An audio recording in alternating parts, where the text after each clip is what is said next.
السلام عليكم. اليوم راح نديرو القريوش. عندنا 500 غرام تاع الفرينه، عندنا 125 غرام تاع زبده ذايبه. الفرينه هذه نبسسها مليح قبل ما نضيفوا المواد الاخرى. لازم هذه الفرينه تتبسس مليح. هنا بعد ما تبست عندي هنايا شوف كيفاش ولات، نضيف لها لافاني، باكي تاع لا ليفور، حبه تاع البيض، قرصه تاع الملح،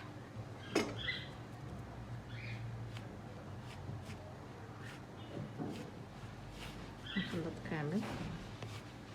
هنا عندنا مغرفه صغيره تاع قهوه تاع خميره تاع الخبز. هنا شويه ماء دافي، درت له شويه قرصه تاع سكر. نخلي الخميره هذه تتفاعل شويه هكذايا، ونضيفها في الخليط. نضيف ثاني ملعقه تاع خل، ملعقه تاع خل ابيض. نخلط كامل المكونات، نشمخها دوكا بالماء والماء زهر. هنا نبداو نشمخو فيها بشويه تاع الماء زهر فطايلي بالطريقه. خلاص الحبسي. هنا نشمخ غير بشويه باش ما يغلبنيش هذاك الماء زهر، خاطر العجينه ما لازمش تجينا طريه بزاف.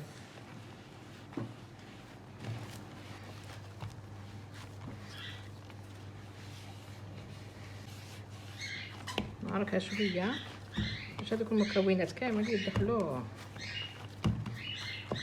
في العجينه. هنا نزيد لها شويه،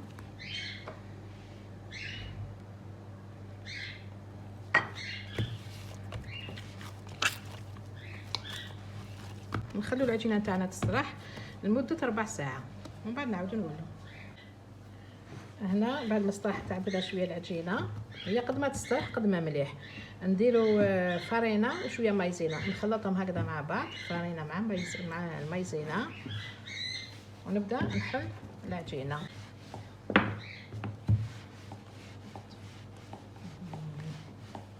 ندير بهذه الطريقه نلويها.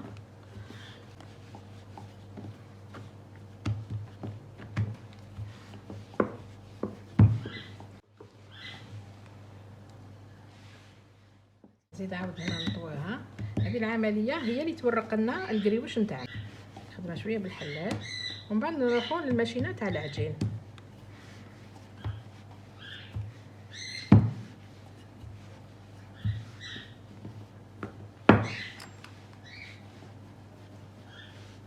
خلاص دوكا راح نجوزها في الماشينه تاع العجين. هنا نجوزوها في الرقم 1، وكل ما نروحوا للرقم نديروا لها العمليه هكذا 3 خطرات وحنا نمروا العجينه في الماشينه تاع العجين. ندير رقم 3. الاخير هو رقم 4. انا نخليها في رقم 4 خاطر القريوش تاعنا يجي العجينه تاعو شويه خشينه باش تورق. ندير هذه العمليه 3 خطرات نروحو باش نشكلوها. هنا العرض تاع العجينه تاع القريوش نقدروا نديروه من 20 سنتيم حتى 24 سنتيم، ونقطع هكذا وحده قدام اختها يجو رقيق. اذا ها نحلها بالطريقه. واش ندير؟ نطوي القريوش نتاعنا بهذه الطريقه، نزيد ونقسم الوسط ونقلب.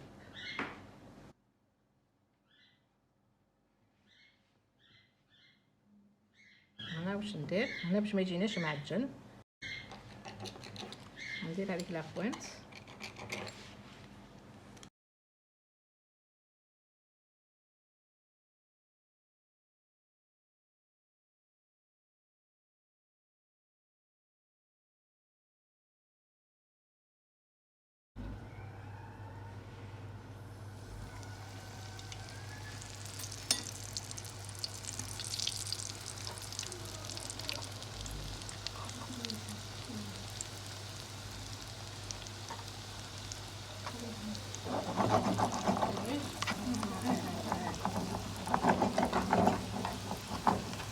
بالمطرق تاع الشواء.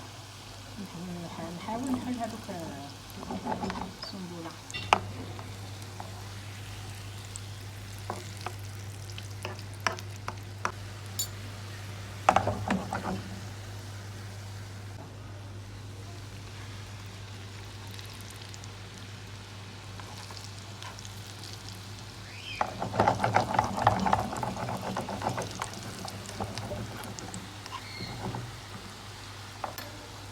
هكذا نكملوا كامل العمليه تاعنا حتى نقليوهم كامل بهذه الطريقه. لازم هادو ينفتحوا. هنا بعد ما قليناهم نحيناهم المقله، نعسلوا القريوش نتاعنا ونزينوا من الفوق بالججلان يكون محمص. ونتمنى لكم شهيه طيبه. سلام.